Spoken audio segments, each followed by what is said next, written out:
乡亲啊，继续来看，今仔日是24节气的立冬，表示进入到寒天咯。气象署嘛预估，这2天的气温会降到16度，真适合入冬补冬补喙空。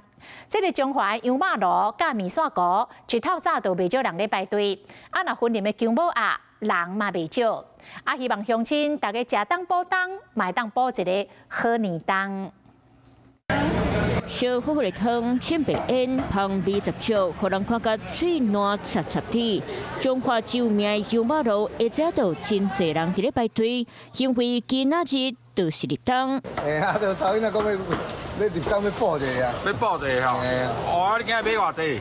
买1000块银吧。买羊肉回去今天进补。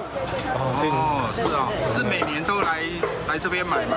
大家拢想要趁立冬来补嘴空，无人烦恼上班来装老实，所以真早就伫咧遮等等。店员会招呼人客，会装地，会督包，袂输亲手观音咧。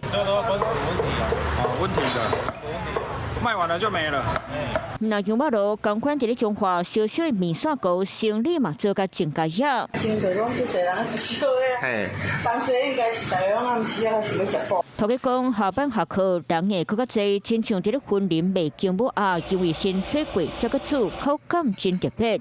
普通时啊，趁钱就敢若伫咧趁水，到立冬业者准备比平常时啊加3倍食材。大概600-700份，比平常多3倍，多3倍。对啊，因为立冬嘛，立冬，所以要做什么？